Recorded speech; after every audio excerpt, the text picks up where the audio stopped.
Olá, sou o professor Matias e hoje nossa aula é de literatura sobre o assunto realismo, naturalismo e parnasianismo, que são três movimentos literários que são contemporâneos, acontecem em um mesmo período dentro da nossa literatura. Eles vão acontecer durante a Revolução Industrial e após a Revolução Francesa. Vou mostrar para vocês alguns slides, uma apresentação que vai nos guiar sobre esses três assuntos, vai nos guiar para que a gente possa entender melhor. E no final, vamos responder uma atividade e no YouTube esse vídeo estará disponibilizado, como vocês podem ver. E vocês entrem no Google School e vocês terão a avaliação, atividade avaliativa, que vale de 0 a 10 pontos. Vamos lá.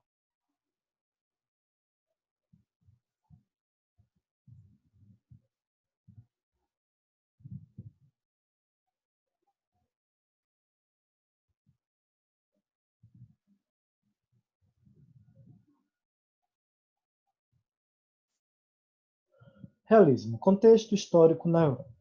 O realismo teve início na Europa, mais especificamente na França, como resposta ao artificialismo do neoclassicismo e ao sentimentalismo exacerbado do romantismo, em um momento conturbado da história do continente, repleto de revoltas sociais e insatisfações políticas que foram traduzidas para a sua literatura.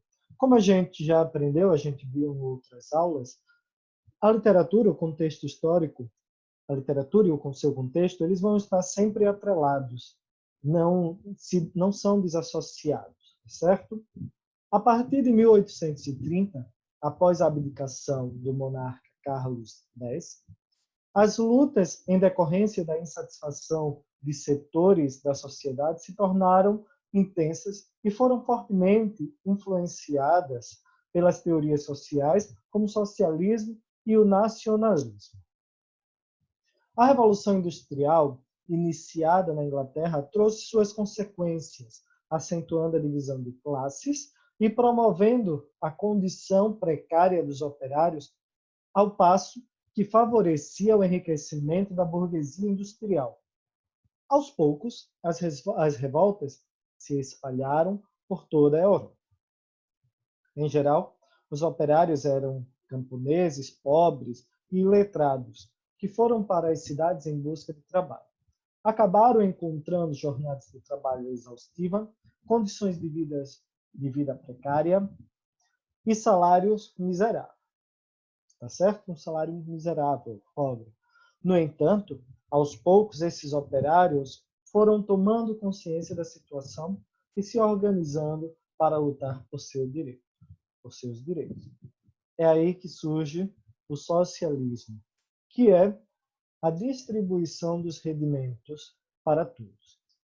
É tirar do governo, tirar dos impostos e ser direcionado para atividades onde busquem promover ações para essas pessoas que têm menos condição de vida, que era a classe proletariada, tá bom? A ciência e as teorias sociais. Com as mudanças trazidas pela Revolução Francesa e pela Revolução Industrial, o pensamento científico também estava transformando a Europa. A necessidade de conhecer mais sobre o mundo natural fez com que, progressivamente, as explicações religiosas fossem substituídas pelos estudos sistemáticos e objetivos.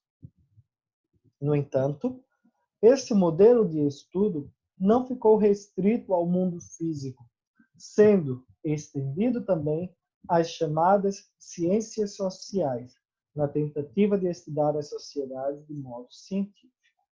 Com relação às mudanças no pensamento social, é fundamental entender quais são os 4 principais teóricos sociais, pois eles foram responsáveis por pensar sobre os acontecimentos do mundo moderno e oferecer ideias e soluções que mudariam significativamente os rumos do mundo ocidental moderno.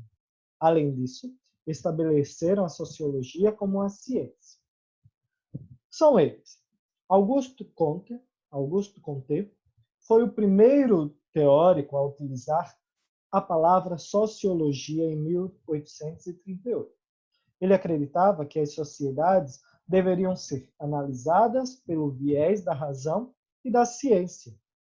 Comte queria criar uma ciência da sociedade, da mesma maneira como a ciência natural. Ele explicava o mundo físico de maneira positiva, isto é, produzindo conhecimento com base em evidências empíricas por meio da observação, da comparação e da experimentação. Karl Marx foi um pensador alemão que, expulso de seu país de origem, morou na França e na Inglaterra, onde pôde acompanhar as mudanças da Revolução Industrial e a situação dos operários. Publicou juntamente com Friedrich Engels o Manifesto Comunista e o Capital, obras importantes sobre o socialismo. O socialismo visa a propriedade coletiva dos meios de produção e ao fim da propriedade privada, o que, no entendimento dos autores, eram os fatores responsáveis pelas desigualdades sociais, onde poucas pessoas enriqueciam às custas das camadas de operários. Com o socialismo, as sociedades gradativamente alcançaram a igualdade, atingindo o comunismo. Embora socialismo e comunismo sejam utilizados frequentemente como sinônimos, eles têm conceitos diferentes. Marx também acreditava que a história e as mudanças sociais eram fruto das forças econômicas da sociedade, e não do acaso ou simplesmente do poder das ideias.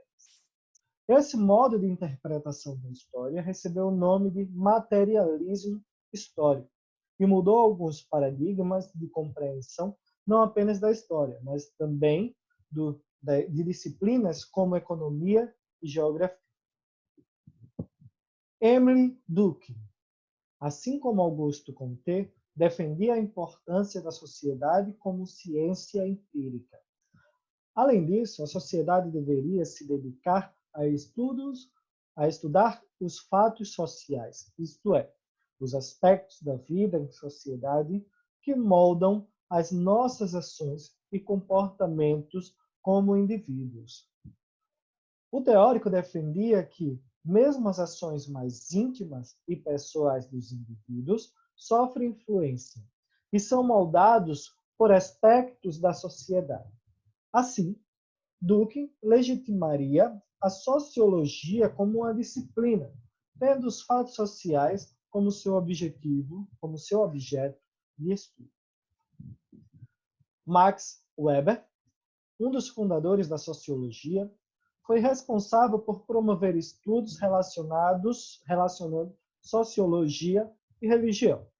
Em sua obra principal, A Ética Protestante e o Espírito do Capitalismo, Weber analisa como algumas características do protestantismo, no qual a ideia de gerar riqueza é positiva, levaram ao desenvolvimento do capitalismo e como as religiões influenciaram as sociedades, principalmente o protestantismo e o catolicismo.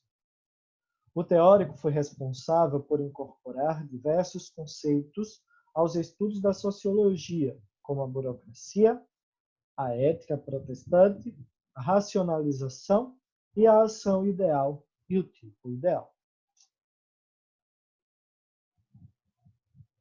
Foi nessa época que Charles Darwin publicou também o seu livro A Origem das Espécies, cuja teoria evolucionista influenciou diversas áreas do saber, incluindo a literatura. A ideia de que os seres vivos passam por um processo de seleção natural que determina as espécies que sobrevivem e as que são extintas, estendeu-se para a dimensão das relações humanas. É o chamado darwinismo social.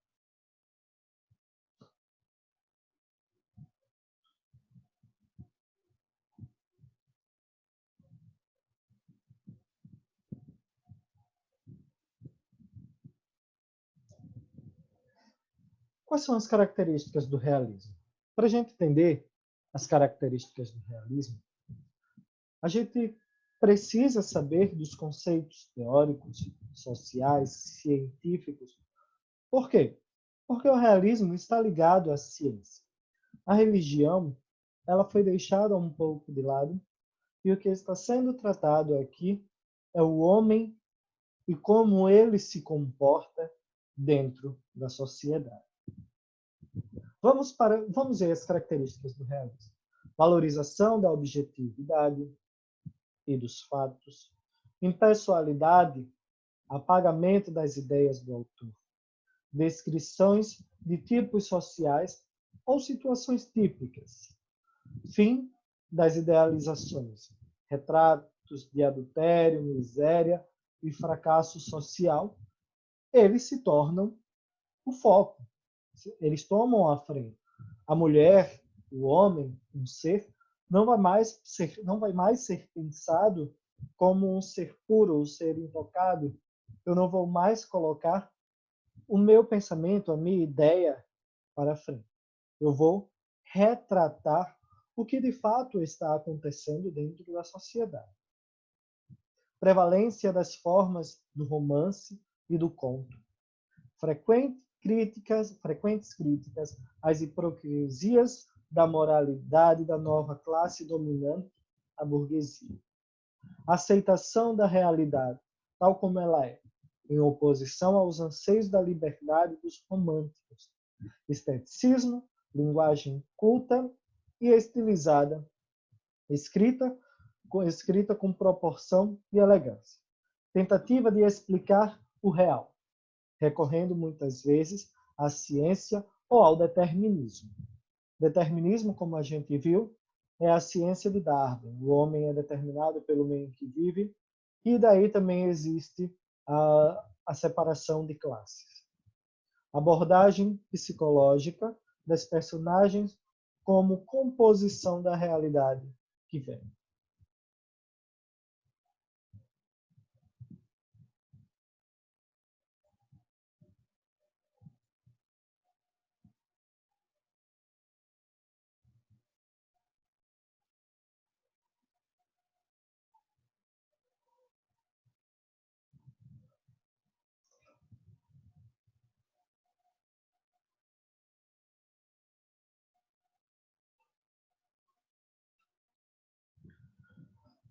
A gente precisa, além de saber das características do realismo, conhecer alguns contextos históricos sobre como esse movimento ele surgiu. E Flaubert, ele é considerado o pai do realismo. Na sua obra Madame Bovary, que foi publicada em 1857, ela surgiu como um escândalo para ela, pois centrava o enredo em Emma, uma moça sonhadora que esperava encontrar no matrimônio a grande realização da sua vida.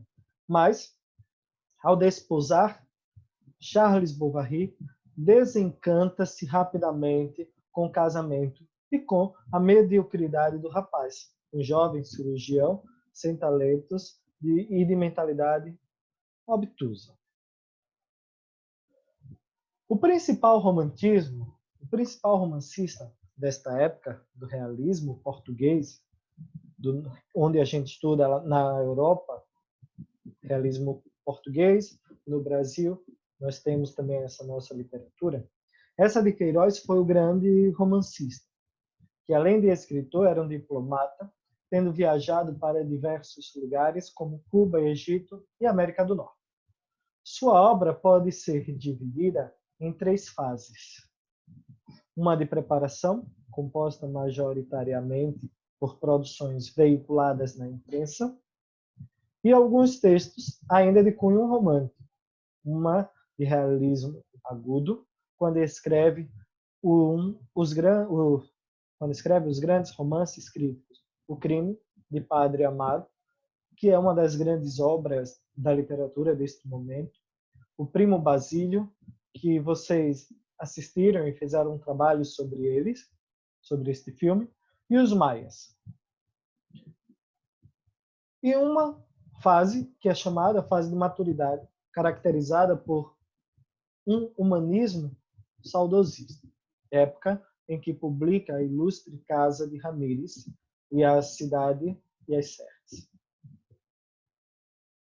Quando a gente vem para o Brasil, nós vamos vivenciar a literatura dentro da sociedade carioca, paulista, baiana, cearense.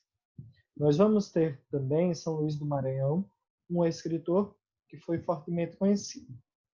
A literatura no Brasil, ela surge fortemente com o intuito de tornar realista a busca por este movimento no Nordeste e depois se espalha para o Brasil. Enquanto o movimento europeu era norteado pelas mudanças do avanço industrial, que já alcançava a sua segunda etapa, o Brasil, por sua vez, iniciava o lento processo de modernização, atravancado pelo ranço colonial, que se mantinha na política do Segundo Reinado e na manutenção da mão de obra escrava. Em sua maioria, os escritores realistas brasileiros foram republicanos e abolicionistas, e não raro abordando em suas obras essas ideias. Os três principais nomes do realismo brasileiro são o maranhense Aloysio de Azevedo, o carioca Machado de Assis e o agrense Raul Pompeia. Vejamos um resumo do que foi o período realista. O realismo foi uma escola estética com expressões em diversos campos de arte, como a literatura, as artes plásticas e a dramaturgia. Surgiu na segunda metade do século XIX em oposição à estética do romantismo. O romantismo ele pregava a idealização do ser. O realismo valoriza a objetividade, o fato e as situações cotidianas. Pretendia expor os fatos tais como eles são, sem idealizações. Na literatura, o gênero realista, por excelência, foi a prosa. E são grandes os nomes do realismo europeu. Gustave Courbet, Charles Dickens, Fyodor Dostoiévski. E são grandes os nomes do realismo brasileiro. Aloysio Azevedo, Raul Pompeia, Machado de Assis. Antes de irmos para o naturalismo, começarmos, vejamos uma questão sobre o realismo, que diz o seguinte: sobre o realismo, assinale a alternativa incorreta. Eu quero saber o que está errado dentro dessas características realistas. O realismo surgiu na Europa como reação ao naturalismo? Não. O naturalismo é um movimento que está atrelado ao realismo.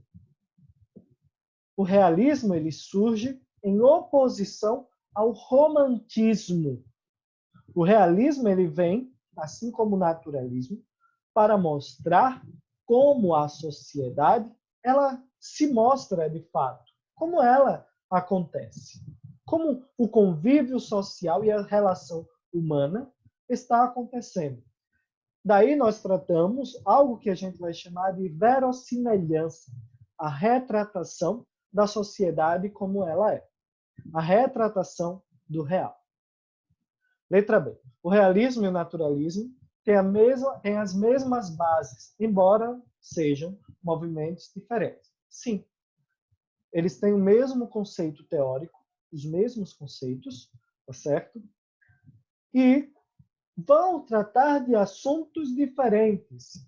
Enquanto o realismo trata de assuntos sociais, da burguesia, como ela acontece de fato, as interações humanas, como elas se demonstram, no aspecto social, na convivência de um homem dentro da sociedade burguesa e como ele interage com a mulher e os outros seres. O O naturalismo, ele vai demonstrar uma sociedade proletariada, uma sociedade pobre, e como ela vive.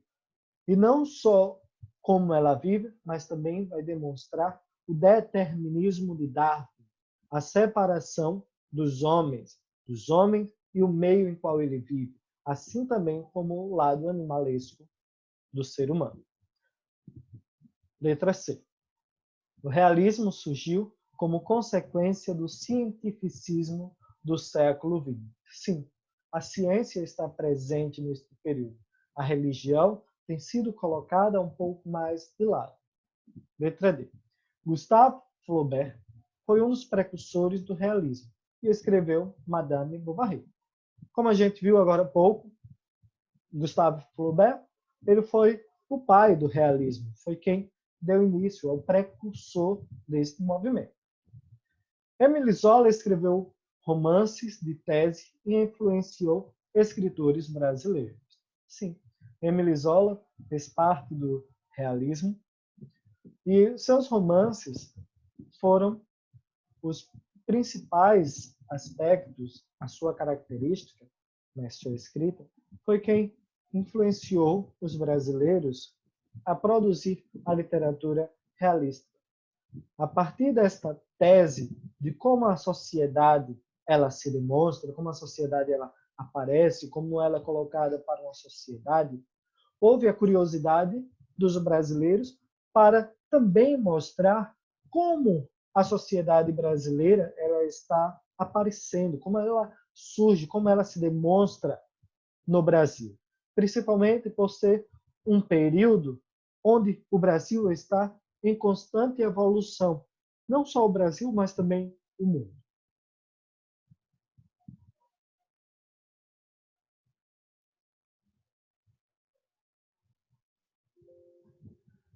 Então, como a gente viu, a literatura realista, ela tende a demonstrar, a mostrar a sociedade como ela é e como ela se apresenta em sua época.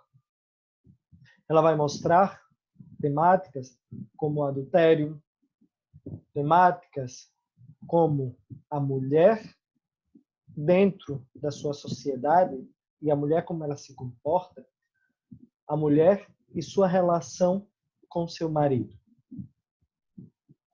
Esta sociedade essa literatura dentro da sociedade vai mostrar como se comportam as pessoas em seu convívio.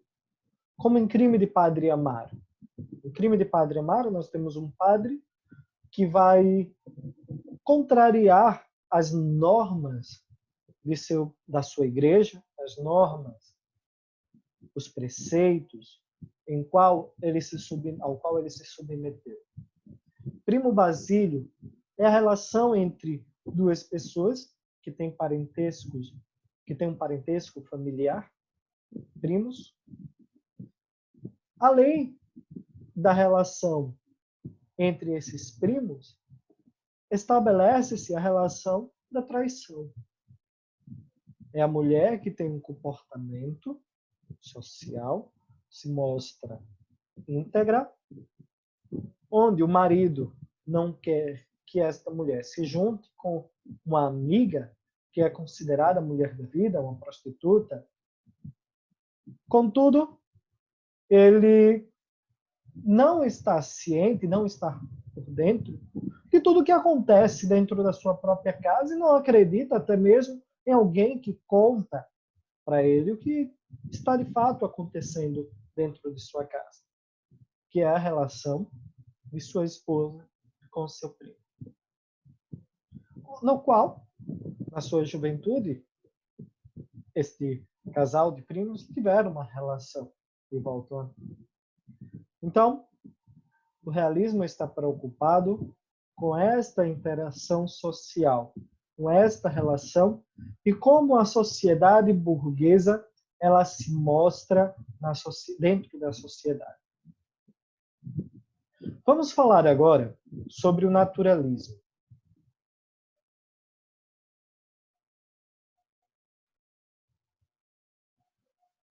O naturalismo é uma tendência estética e literária em voga no último quartel do século XIX. Surgiu na França e é entendido por muitos críticos como uma corrente mais extremada do movimento realista, sendo muitas vezes também chamado de realismo naturalismo. Para falar do naturalismo, eu não vou voltar sobre as características científicas que a gente viu no realismo, pois esta tríade, realismo, naturalismo e parnasianismo, tem o mesmo preceito científico já falado anteriormente na introdução do realismo. O termo naturalismo foi utilizado como vertente artística pelo escritor Émile Zola, inspirado no método de investigação das ciências naturais que se estabelecia desde o século XVII. O naturalismo, nas letras, é igualmente o retorno à natureza e ao homem, a observação direta, a anatomia exata, a aceitação da pintura do que existe. O homem e sua forma patológica, o homem e sua forma natural.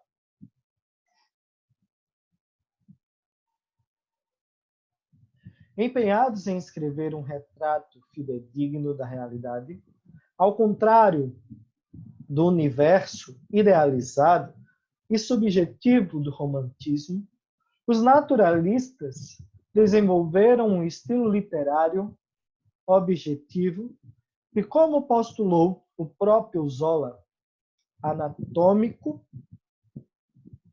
O retorno à natureza focalizava o lado mais animalesco do homem, em frentes descrições patológicas, doenças, hereditariedade, influências do meio, em uma constante luta pela sobrevivência. Darwin, ele é essencial neste momento. O conceito de Darwin, o que ele expõe para a gente, Darwin, ele foca o homem e o seu processo evolutivo. O homem como um ser que vive na seleção natural do mundo. O homem mais forte vai ser rico, vai ter a sua empresa. E o homem mais fraco, esse entra em declínio, este cai, este vai ter um poder menor que o outro tipo de homem. É onde entra a influência do meio, como a gente viu nas nossas aulas, com o personagem em Cidade de Deus, que o homem ele é naturalmente bom, mas algo pode acontecer com ele e a ele, e a partir desta situação, ele se torna fruto do meio em que vive, podendo se tornar um criminoso ou não.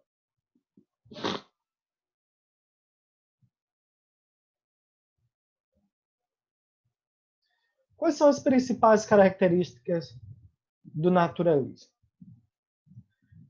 ênfase no lado mais animalesco do homem, a fome, o instinto, a parte não civilizada, a sexualidade, entre outras coisas, bem como a zoomorfização de personagens. Quem assistiu O Cortiço percebeu o lado zoomórfico dos personagens, que é o homem que entra numa rinha de briga pela luta dos seus instintos. Essa rinha de briga foi colocada em O Cortiço como a luta de capoeira. O homem é colocado como um galo à briga, um galo de briga, o galo que vive lutando para ver e para saber quem é o mais forte. Essa zoomorfização, ela também vai aparecer no homem instintivo, o homem que se demonstra como um cachorro, como um cão, que corre atrás de uma cadela por ela exalar seu cheiro e mostrar sua sexualidade, suas pernas, partes do seu corpo, suas curvas.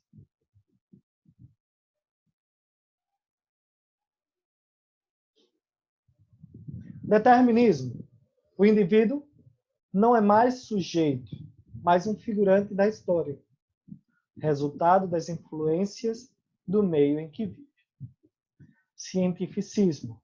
O homem é entendido como produto das leis naturais. Patologias sociais. As obras naturalistas enfatizam esses temas, trazendo à tona tópicos como as taras sexuais, os vícios, as doenças, o incesto, o adultério. Objetividade e impessoalidade narrativas.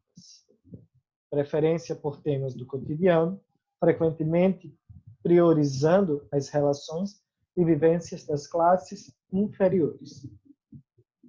Predominância da forma descritiva. E, por fim, obras comumente engajadas, denúncias de aspectos socialmente retrógrados e da miséria do sistema de desigualdades que fundamentava o capitalismo que surgia.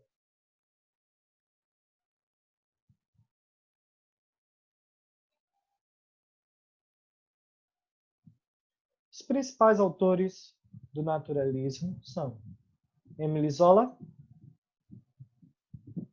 Aloysio de Azevedo e Adolfo de Camus.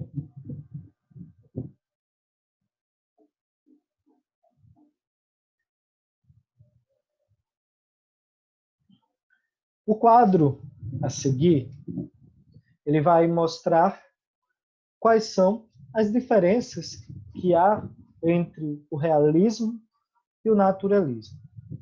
Atentem bem para este quadro, que ele vai ser importantíssimo para vocês, para que vocês tenham a percepção de como acontece um movimento e outro.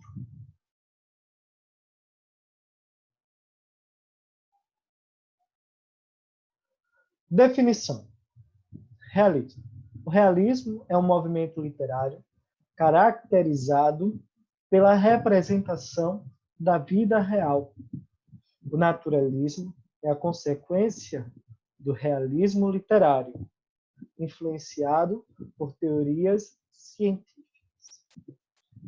O naturalismo, ele surge devido ao realismo, devido à necessidade de mostrar um outro lado, o outro lado que o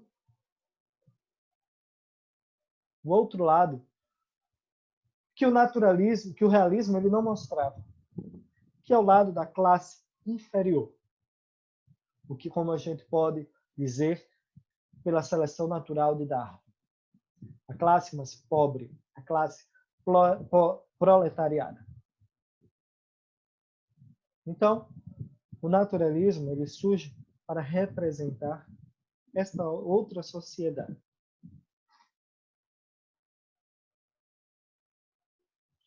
Quais são as características dos movimentos? Representação verdadeira e objetiva no realismo. Temos uma narrativa lenta, com uma linguagem direta e críticas às instituições sociais. Quando a gente fala sobre crítica às instituições sociais, uma das principais instituições se chama família. A família é a principal instituição social ao qual recebe crítica.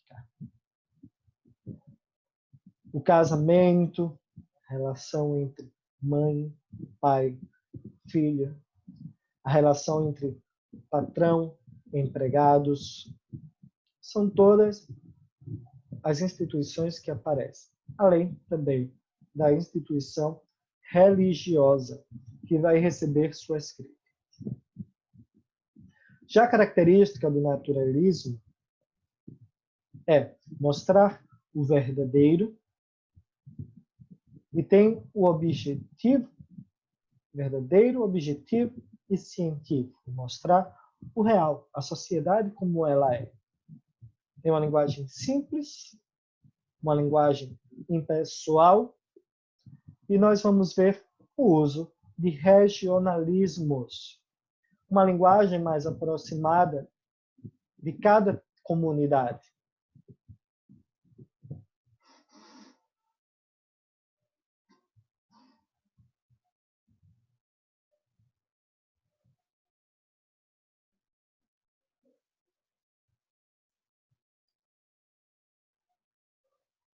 Qual a abordagem que é feita no realismo e no naturalismo?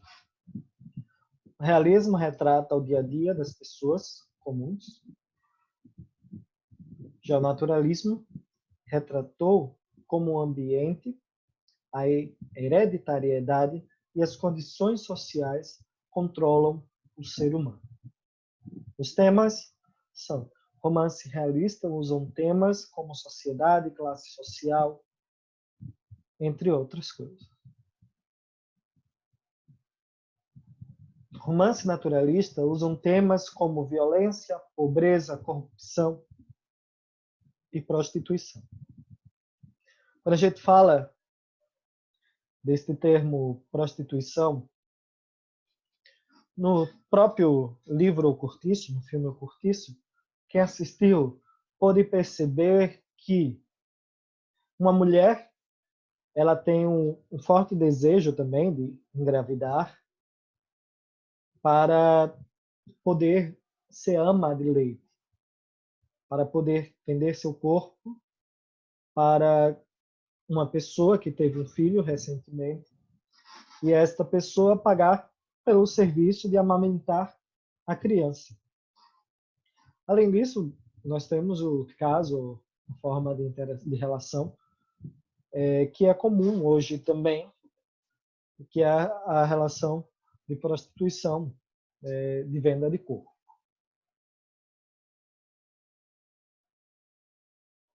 O retrato social, geralmente, escreve sobre famílias de classe média ou pessoas comuns. Além das pessoas de classe média, nós temos também a classe burguesa que atua nesse retrato social. É a principal classe, o que a gente pode dizer, a burguesia, que é retratada dentro do realismo. O naturalismo geralmente está focado em sujeitos de classes mais baixas, são os trabalhadores. A primeira obra no realismo foi Madame Bovary,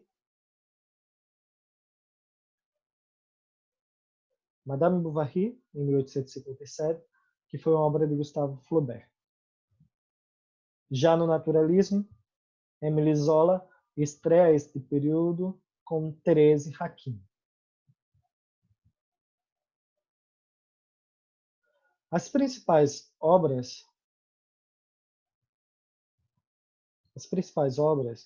do realismo foram com Machado de Assis, que foi o grande escritor da nossa literatura brasileira. Memórias Póstumas de Brás Cubas, Dom Casmurro, são as grandes obras de Machado. Raul Pompeia escreveu Ateneu. Memórias Póstumas de Brás Cubas retrata o homem que, após sua morte, volta, consegue refletir sobre como foi sua vida. O que aconteceu, a troca de uma esposa boa por uma pessoa que o vai trair, que vai roubá-lo. Dom Casmurro é a relação de Bentinho. Bentinho foi ou não foi traído por Capitu? Uma das perguntas é esta que fazem, mas não é a mais importante, não é o que mais interessa para a gente saber se Bentinho foi ou não foi traído. Toda a relação social que acontece neste período é o que interessa para a gente. E a traição é uma das temáticas do realismo. Já no naturalismo, nós temos a grande obra de Aloysio de Azevedo, O Cortiço, que retratam a sociedade e seu meio, o mulato, que é a luta pela libertação dos escravos, que está ainda atrelado à última temática do romantismo, que era a libertação dos escravos. E Adolfo Caminha com o seu texto A Normalista. O Normalista é também um texto que retrata uma sociedade e após ele ter saído de São Luís do Maranhão, ter sido expulso, ele mostra todas as mazelas sociais de sua sociedade e é por isso que ele tem que fugir, ele tem que sair, ele é expulso da comunidade em que vive, porque ele mostra tudo o que estava acontecendo e quem eram as pessoas, de fato.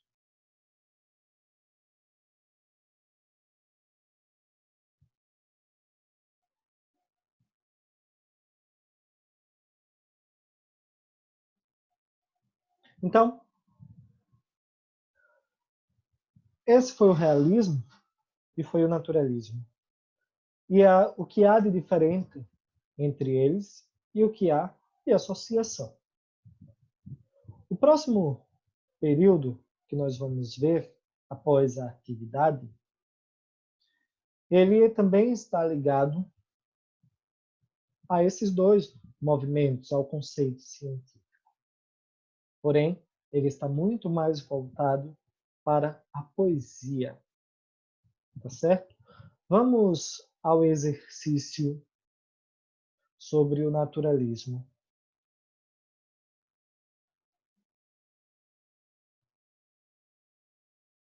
Diz a questão: assinale a alternativa que contém a afirmação correta sobre o naturalismo no Brasil. Então, o que interessa para a gente é saber o que está certo. Nós temos aí 5 alternativas, onde a letra A diz o seguinte: o naturalismo, por seus princípios científicos, considerava as narrativas literárias exemplos de demonstração de teses e ideias sobre a sociedade e o homem. Está correto dizer isso? Sim, está correto. Esta é a nossa alternativa correta. O período naturalista está fortemente ligado à ciência, ao processo evolutivo, à separação de classes, à separação do homem como um processo de evolução e de distinção de elemento. O forte e o fraco, eles são divididos. Quando a gente fala do realismo, o realismo ele vai tratar muito mais de aspectos sociais e tratar sobre a família. Letra B. O naturalismo usou elementos da natureza selvagem do Brasil do século XIX para defender teses sobre os defeitos da culpa primitiva.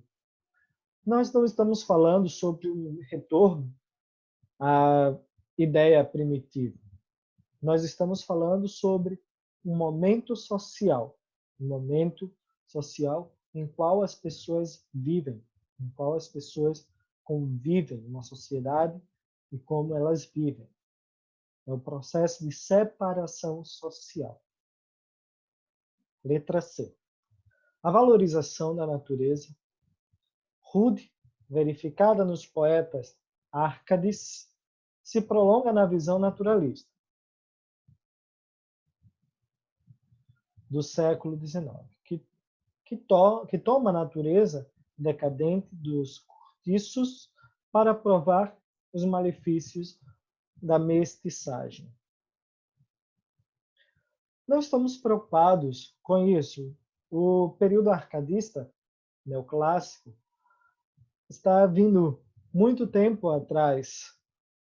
E ele pregava, sim, a natureza, o homem e o convívio com esta natureza, a liberdade, a igualdade, o homem e ser livre, vivendo o agora, vivendo o presente. Já o naturalismo, ele não tem nenhuma relação com este movimento. Porque no naturalismo, o que está sendo retratado é o homem e o seu meio, não o homem que escolhe o meio em que vive, o homem que escolhe o meio em que quer viver. O homem que tem sua distinção pelo meio em que vive é o que trata o naturalismo. É o homem que sofre sua separação. Letra D. O naturalismo do Brasil esteve sempre ligado à beleza das paisagens, das cidades e do interior do Brasil. Não. O romantismo é quem tem esta relação. O romantismo ele vai cultuar, vai mostrar as belezas de uma sociedade, as belezas naturais de um local, de um lugar. Já o naturalismo, ele vai mostrar para a gente o homem e suas mazelas, o homem e seus problemas, o homem e a falta de saneamento básico, o homem e a sua pobreza, a sua falta de comida, a sua falta de alimentação. O naturalismo está preso e está preocupado com estas características. Letra E. O naturalismo do século XIX no Brasil difundiu na literatura uma linguagem científica e hermética, fazendo com que os textos literários fossem lidos apenas por intelectuais. Apesar de 80% da população do Brasil, na época, ser iletrado, não ter estudos, a literatura ela não foi feita apenas para intelectuais. Não foi produzida apenas para mostrar o lado pobre para o lado rico. Pessoas de classes inferiores, também algumas dessas pessoas tiveram apadrinhamentos e conseguiram estudar. É o caso de Castro Alves. É o caso de Aloysio de Azevedo. Conseguiram ser apadrinhados e conseguiram mudar de vida também. Então, não era produzido apenas para uma classe intelectual. Espero que vocês tenham entendido do que se trata o naturalismo e do que se trata o realismo. Nós vamos falar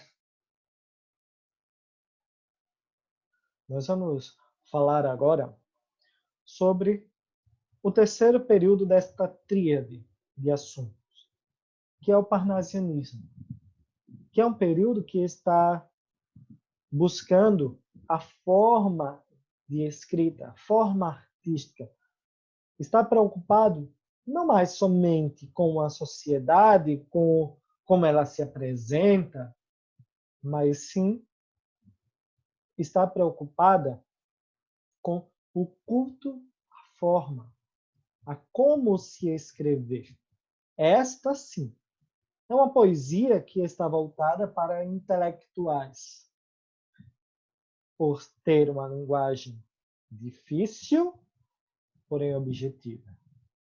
por utilizar elementos da natureza, o que não é o seu foco, por escrever sobre objetos e utilizar uma linguagem que fala sobre a própria linguagem.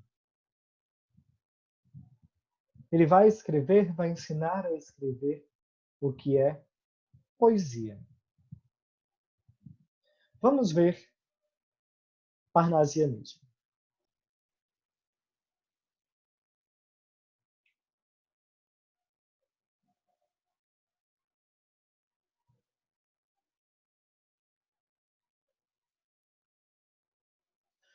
Como eu falei, o parnasianismo ele tem uma linguagem, ele tem uma forma de tratar a literatura utilizando a língua para falar sobre a própria língua, linguagem para falar sobre a própria linguagem, que é o que a gente chama de metalinguagem.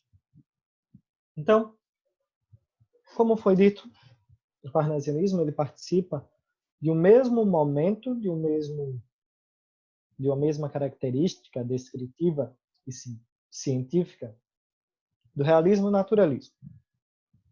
Então, o parnasianismo é uma estética literária do século XIX, contemporânea ao realismo e ao naturalismo. Trata-se de uma estética em reação ao sentimentalismo idealizante do romantismo, um movimento de oposição ao romantismo.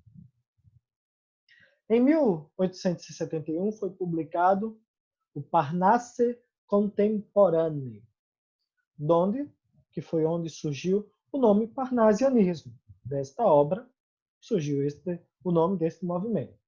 A publicação contava com escritores de estilos bastante diversos, indo do simples malabarismo formal ao realismo miúdo da vida cotidiana, passando pela alegoria filosófica e pela poesia histórica e descritiva. Havia uma tendência em observar o mundo objetivamente, detendo-se em objetos e cenas, abolindo quase totalmente a subjetividade e emotividade do romantismo. Temos uma linguagem com um completo rigor formal e objetivo.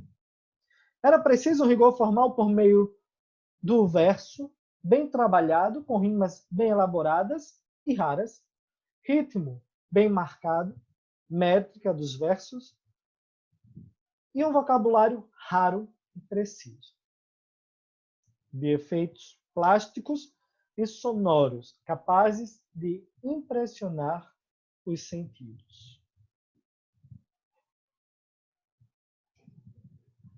Inspirado no poeta francês Pierre-Jules Théophile Gautier e na poesia do realista Charles Baudelaire, o parnasianismo repete o mesmo gosto pelo ideal positivista e pela objetividade da ciência. Gautier defendia que a palavra deveria ser objeto do poema. A beleza, poesia, deveria ser alcançada por um trabalho obstinado, incansável, que buscasse o rigor da forma, descartando a inspiração. Desse ideal nasce a teoria da arte, sendo feita e sendo escrita pela própria arte. O que interessa é a escrita. Assim, a poesia se torna descritiva, com poucas figuras de linguagem e com versos rebuscados, comparado a uma joia lapidada.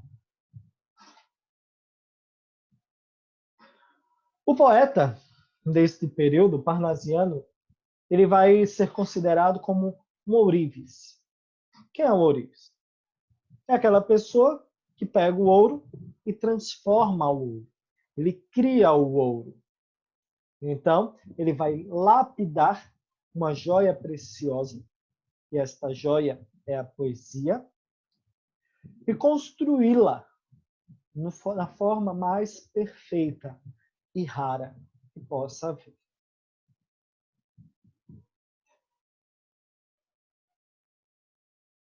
O poeta é um trabalhador incansável que vai trabalhar a sua poesia até encontrar a sua perfeição. Quais são as características do poema parnasiano? Vocabulário rebuscado, que é uma linguagem bem trabalhada, uma linguagem difícil. Métrica regular, com preferência pelo verso alexandrino, que são versos de 12 sílabas. Gosto pelo soneto. O soneto é a construção dos poemas, onde nós vamos ter 14 versos, e ele vai estar dividido em 2 quartetos, versos com 4 versos, e 2 tercetos, versos com 3 versos. Vamos ter uma rima regular, tá certo? Onde eles vão buscar uma construção com rimas raras, rimas preciosas, além das rimas ricas. Rimas raras e artificiais, eles têm uma forma descritiva e narrativa de construir seus versos, utilizam de uma linguagem objetiva, por isso eles utilizam de poucas figuras de linguagem. No parnasianismo brasileiro, nós vamos ter algo que a gente chama de tríade parnasiana, que são os 3 principais escritores que participaram deste momento. Seguindo o exemplo francês, o parnasianismo brasileiro defende a arte pela arte, é a construção do texto pelo texto, sem inspiração. É a construção consciente da poesia. E ele segue as mesmas características já citadas anteriormente. Olavo Bilac foi o mais reconhecido nome da poesia parnasiana brasileira. Inspirando-se nos mestres franceses, compôs verdadeiras obras-primas como o poema Via Láctea. Esse poema faz parte do livro Poesias, publicado uma primeira vez em 1888 e reeditado em 1902, quando acrescenta Via Láctea. E uma terceira vez em 1921. Da obra, o poema 13 tornou-se talvez o mais conhecido.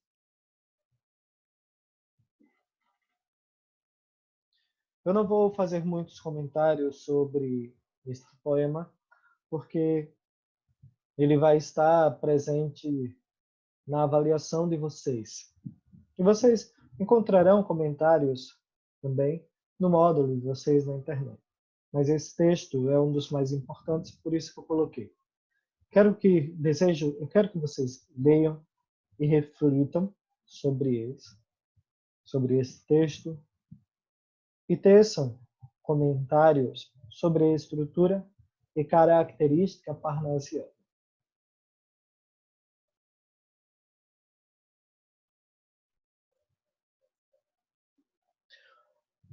Um outro nome importante foi Alberto de Oliveira. Sua poesia era mais narrativa e descritiva, servindo como ícone por ser exemplo com rigor formal do período.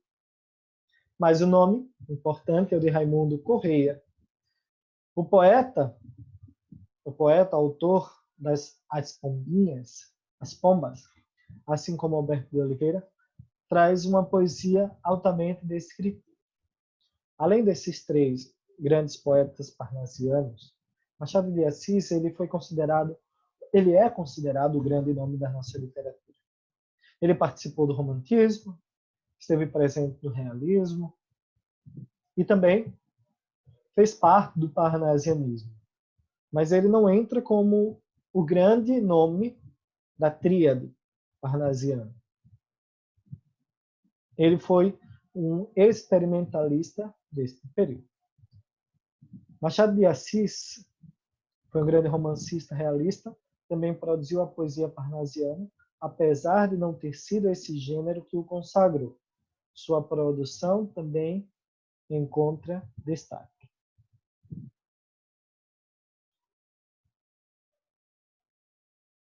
Enfim, esta foi a nossa aula sobre o parnasianismo. Para a gente fechar, vamos responder a um exercício sobre o parnasianismo. E é um texto de Alberto de Oliveira. Vamos ver sobre o que ele trata. Leia os versos. Esta, de áureos relevos, trabalhada, de divas mãos, brilhantes copa, um dia, já de aos deuses servi como cansado. Vinda do Olimpo, ao novo Deus servia. Era o poeta de Télcio que a suspendia. Então, e ora repleta, ora esvaziada, a taça amiga aos deuses seus tinha. Todas de roxas, pétalas, romada. Nesses versos, vocês podem ver temas ligados à antiga Grécia, temas ligados a deuses mitológicos e onde eles viviam. É uma característica parnasiana. Esta característica parnasiana é voltar ao passado, voltar o tempo glorioso do pensamento, o tempo glorioso da construção dos ideais, da sociedade construída, a sociedade montada, Aristóteles, Platão, aos grandes feitos heróicos de guerreiros do Olimpo e os deuses. Por que deuses? Assim como a arte parnasiana é superior, os deuses são superiores aos humanos. Então, a arte parnasiana é superior a toda e qualquer outra arte, toda e qualquer outra literatura, todo e qualquer outro período. Vamos à questão. Assinale a alternativa que contém características parnasianas presentes no poema.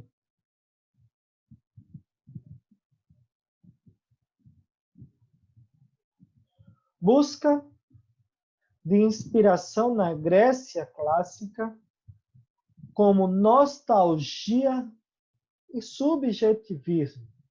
Até o início está correto. Busca de inspiração na Grécia clássica.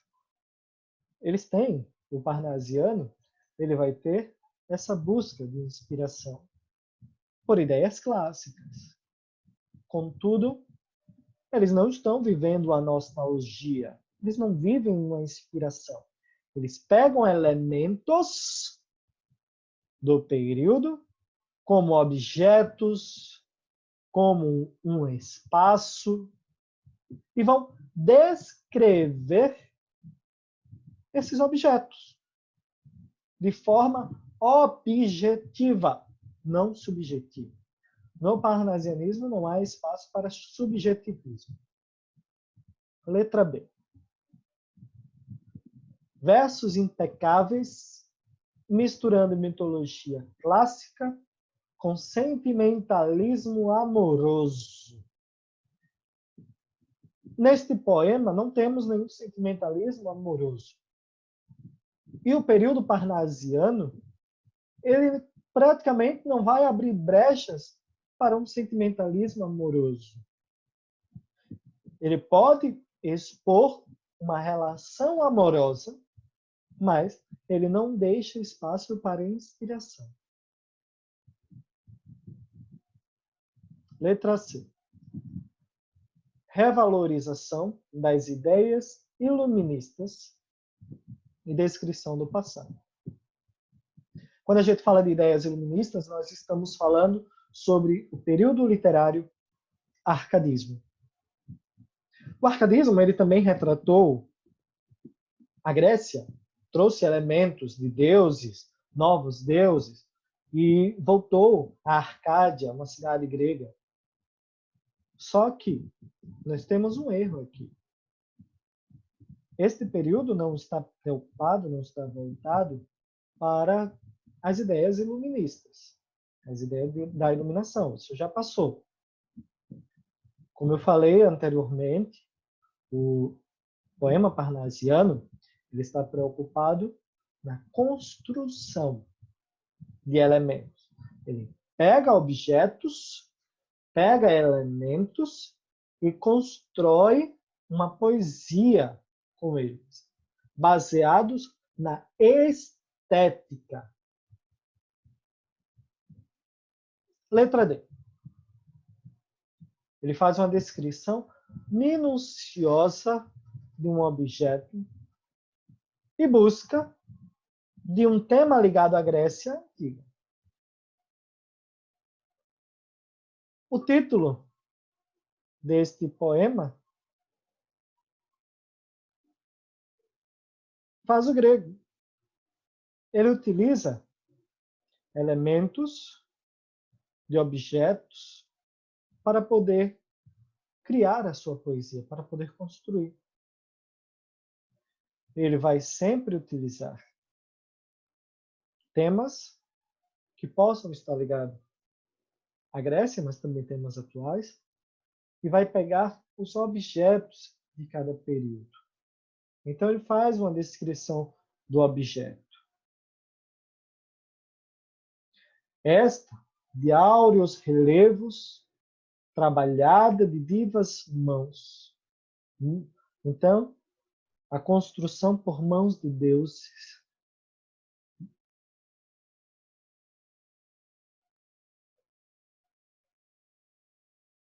Seguindo para o próximo parágrafo.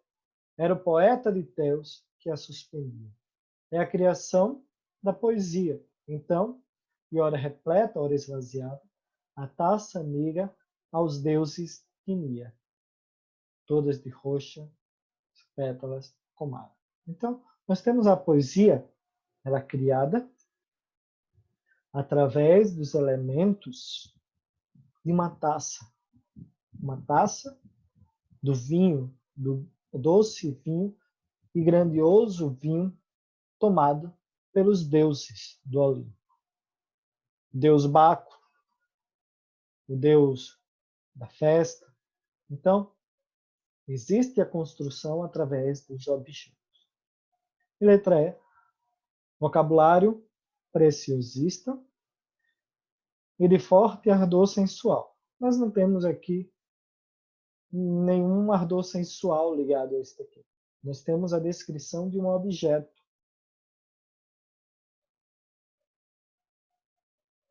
Então, esta é a nossa revisão. Bons estudos. Peguem o material que está disponível no Classroom. Assistam às aulas.